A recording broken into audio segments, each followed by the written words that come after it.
Hello everyone, welcome to my channel. And आज हम part second करेंगे तो फर्स्ट चैप्टर का ही, द लिविंग वर्ल्ड। ठीक है, तो जहाँ पे हमने लेफ्ट करा था वहीं से आज कंटिन्यू करेंगे।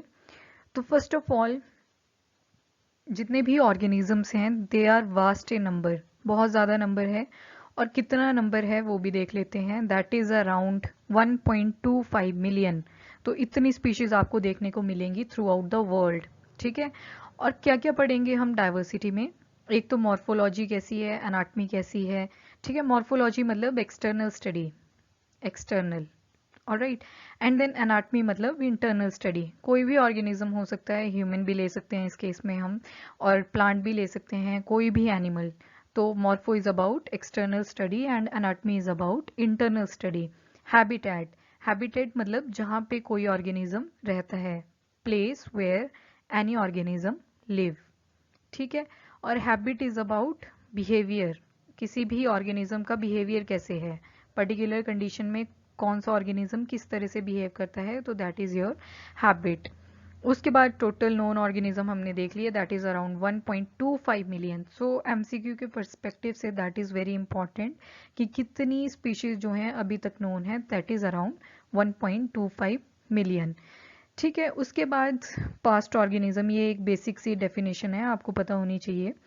दैट इज पास्ट ऑर्गेनिजम्स के हमें इंप्रेशंस मिलते हैं। आपने देखा होगा आर्कियोलॉजिस्ट होते हैं, जैसे कोई लैंड है उस पर डिगिंग करी तो यहाँ पे स्कल वगैरह मिल जाता है। ठीक है, तो पास्ट के जो ऑर्गेनिज्म होते हैं उनके जितने भी इंप्रेशन मिलते हैं उसको क्या बोल देते हैं हम, फॉसिल।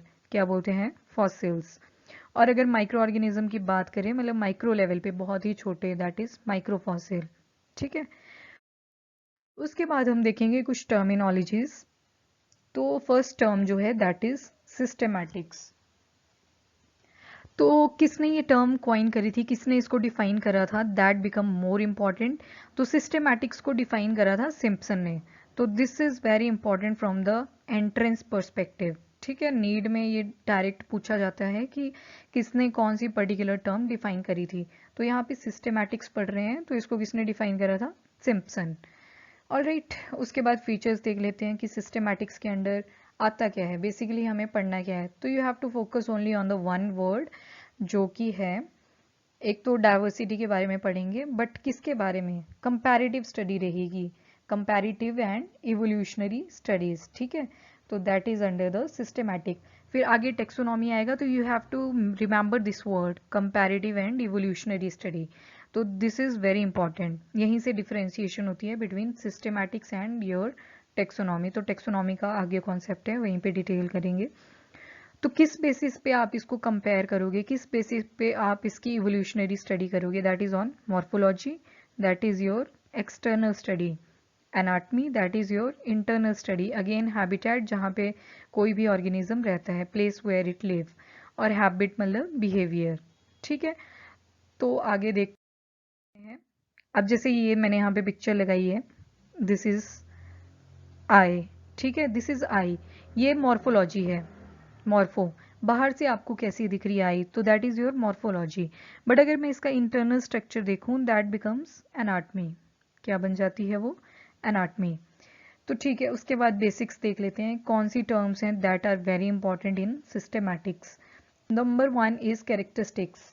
कैरेक्टरिस्टिक्स में हम क्या देखेंगे, जैसे आपके सामने मैंने ये आई रख दी है, उसी तरह से अगर मैंने कोई न्यूली फॉर्म्ड या न्यूली आइडेंटिफाइड या न्यूली डिस्कवर्ड ऑर्गेनिज्म में रख दूं, कोई भी ऑर्गेनिज्म, उसके आप फर्स्ट ऑफ ऑल क्या देखोगे, मॉर्फोलॉजिकल कैरेक्टर्स। क्या देखोगे, मॉर्फोलॉजिकल कैरेक्टर की एक्चुअल में वो ऑर्गेनिज्म दिखता कैसा है। ठीक है, एनिमल की तरह है या फिर फंगस की तरह है या फिर कोई मरीन ऑर्गेनिज्म है, कैसा दिख रहा है, तो आपको पहले कैरेक्टर देखने हैं।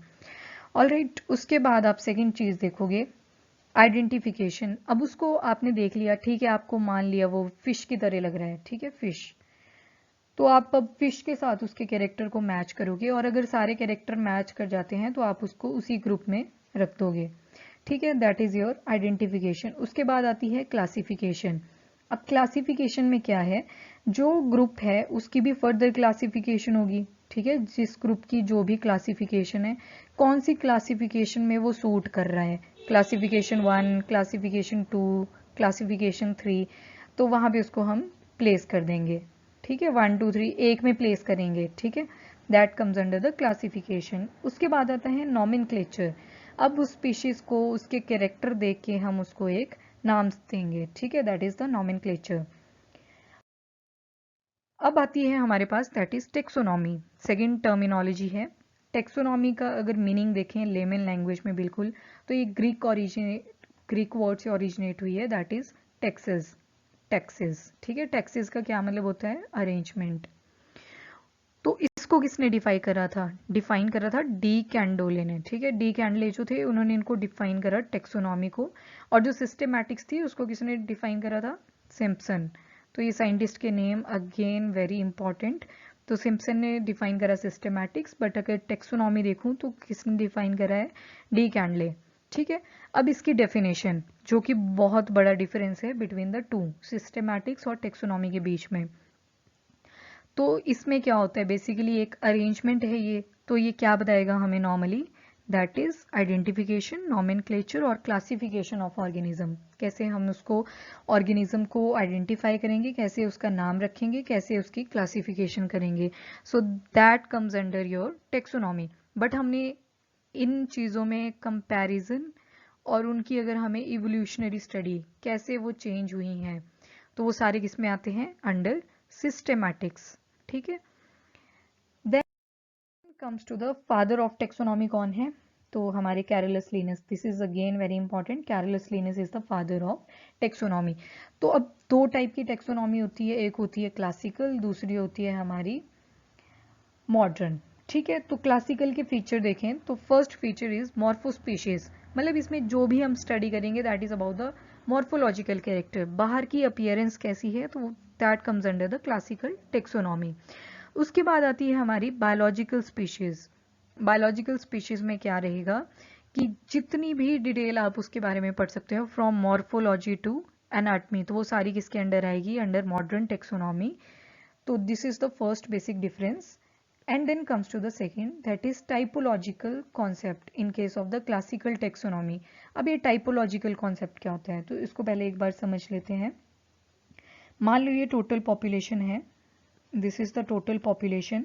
ये इसमें बहुत सारे ऑर्गेनिजम्स हैं, डिफरेंट डिफरेंट हैं, कुछ कैरेक्टर सेम हो सकते हैं। फॉर एग्जाम्पल ये काऊ की स्पीशीज है, ये बफलो की हैं, ठीक है।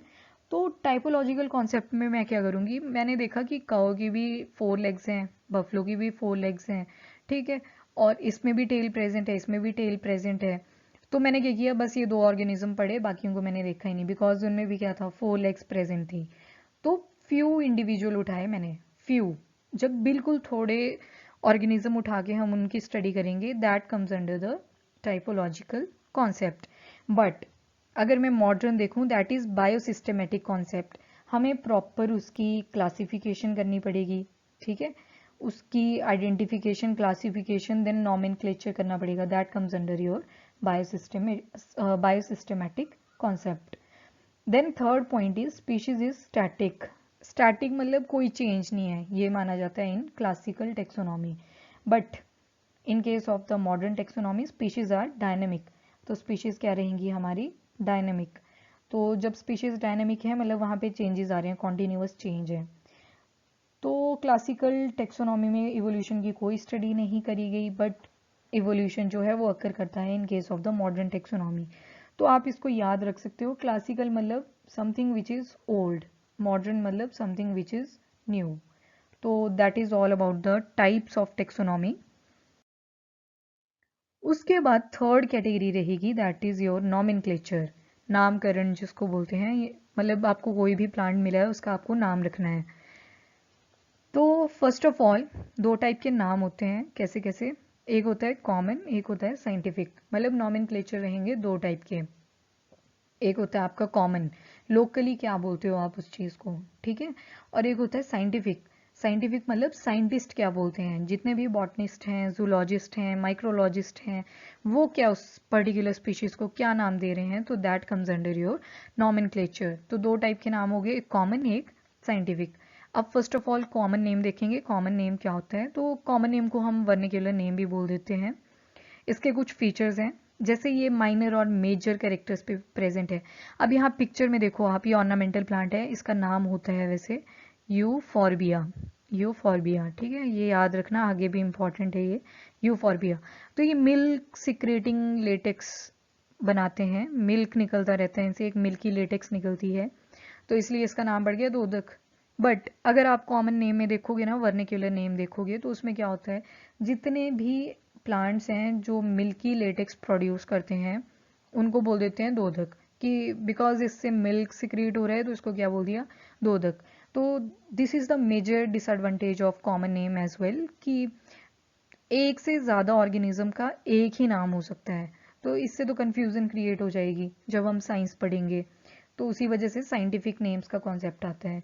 एंड सेकंड थिंग कि सक्सिंक्ट बहुत ब्रीफ स्टडी होती है, ब्रीफ में रहता है जब हम वर्निकुलर नेम्स को पढ़ते हैं। एंड जो रेजिडेंट होते हैं किसी भी पर्टिकुलर एरिया के, तो उनको ही पता होते हैं ये नाम, ठीक है।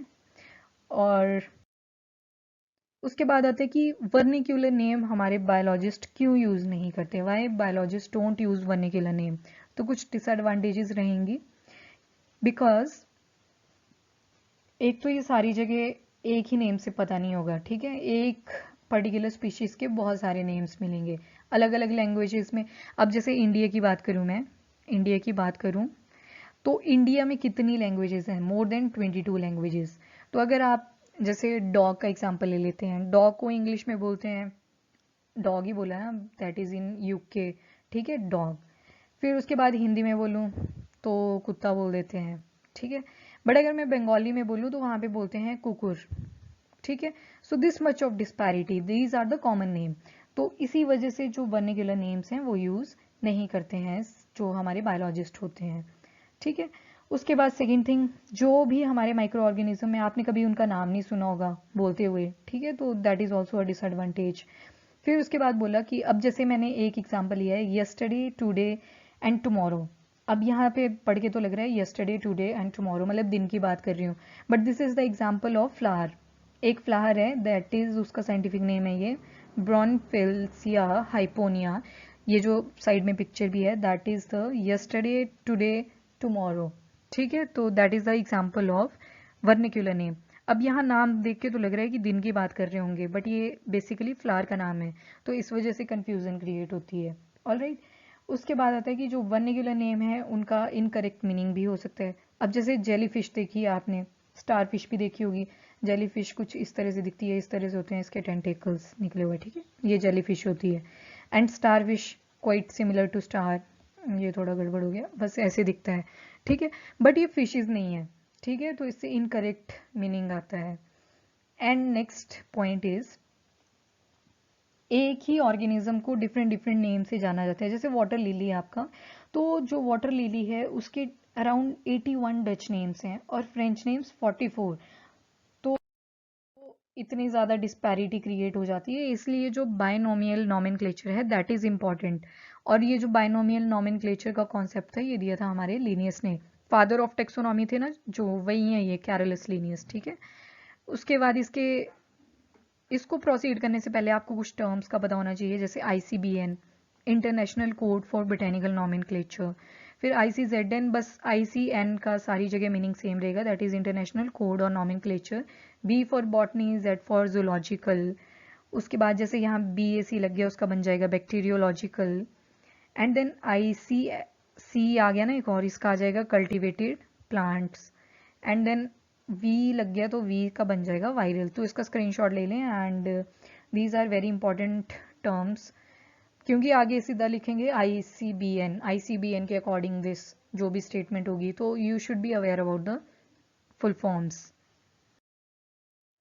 अब रूल्स क्या हैं बायनोमियल नॉमेनक्लेचर में, तो वो देख लेते हैं।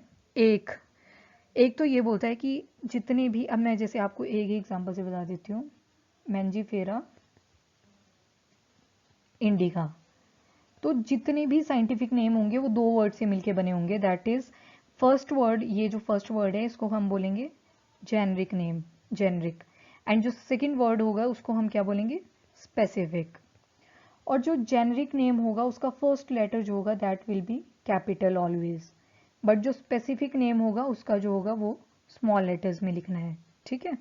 तो ये तो बेसिक सा डिफरेंस है।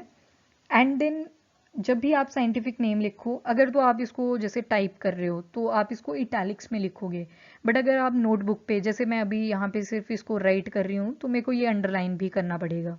ठीक है, these are the basic rules जो आपको फॉलो करने पड़ेंगे in order to write any scientific name.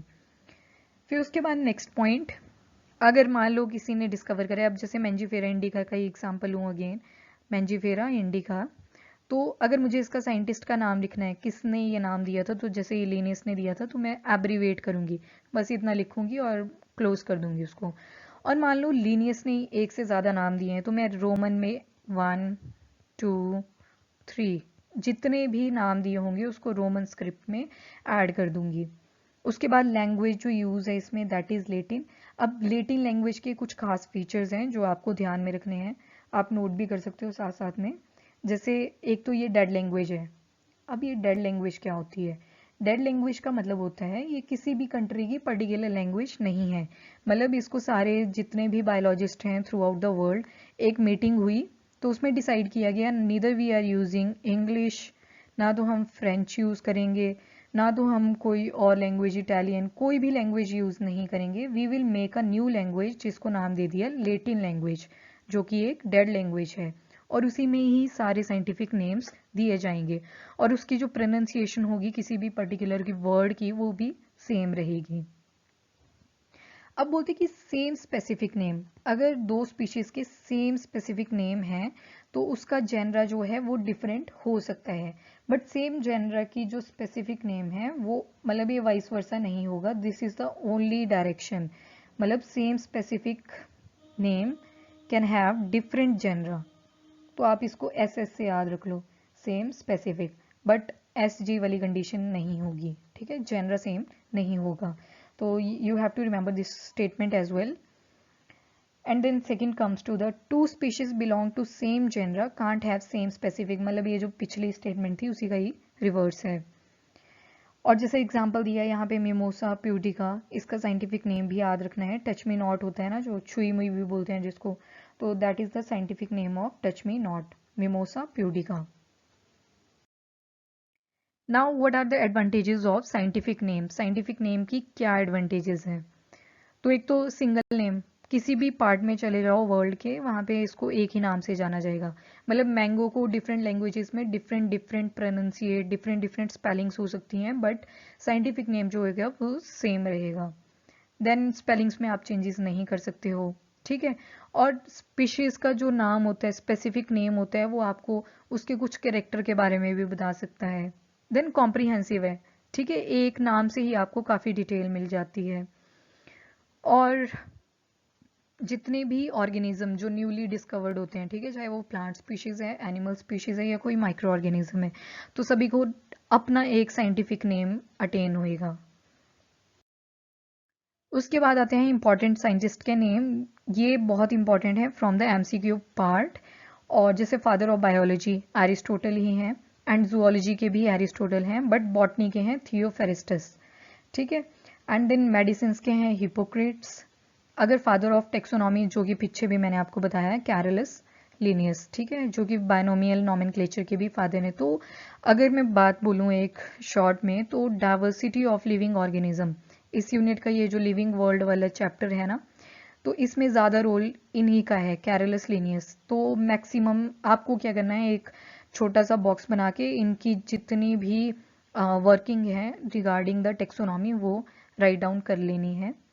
Then comes to the father of new systematics, new systematic के फादर हैं हमारे सर जूलियन हक्सले।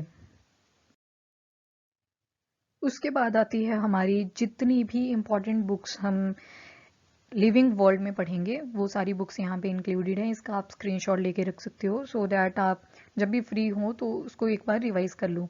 तो अगेन कैरलस लिनियस ही आते हैं हमारे, जिन्होंने एक बुक लिखी जिसका नाम है सिस्टमा नेचर, बट ये बुक तो एक ही थी, इसका जो टाइटल था that was Systema nature. Alright, but इसके दो सब टाइप्स थे। दो सब टाइप क्यों थे? एक प्लांट्स पे बना दी इन्होंने जिसका नाम दे दिया स्पीशीज प्लांटेरम, और एक बना दी सिस्टमा नेचर जो कि एनिमल स्पेस थी। ठीक है, तो इसी के सब टाइप्स हैं ये। उसके बाद आते हैं प्लिनी द एल्डर, इन्होंने बुक लिखी हिस्टोरिया नेचुरलिस। ठीक है, हिस्टोरिया नेचुरलिस। और थियोफ्रेस्टस की बुक है हिस्टोरिया प्लांटेरम। प्लांटेरम अब देखो ये फादर भी थे किसके, बॉटनी के, ठीक है। तो बॉटनी के फादर भी थे, तो इनकी बुक आपको इजीली याद रह जाएगी, plantarum, that is also related to the plant. So this is all about this part. And second part अब हम शुरू करेंगे, टेक्सोनॉमिकल कैटेगरीज वगैरह उसमें हम स्टार्ट करने वाले हैं। तो टिल देन आप इन वीडियोस को रिवाइज करें, और जब भी मैं एमसीक्यूज की वीडियो डालूं तो आप इजीली उनको ऑप्ट कर सको। अराउंड 100 एमसीक्यू मैं आपको प्रोवाइड कराऊंगी लिविंग वर्ल्ड से ही। एंड टिल देन ठीक से पढ़ें और इसको रिवाइज करते रहें, और नेक्स्ट वीडियो लेक्चर को पक्का देखें, सो दैट आपके जो कंसेप्ट हैं वो भी, और साथ में एमसीक्यूज की प्रेपरेशन भी होती रहे, ठीक है। तब तक के लिए take care and thank you. Video को लाइक एंड शेयर ज़रूर करें और चैनल को भी सब्सक्राइब करें। Thank you, bye bye.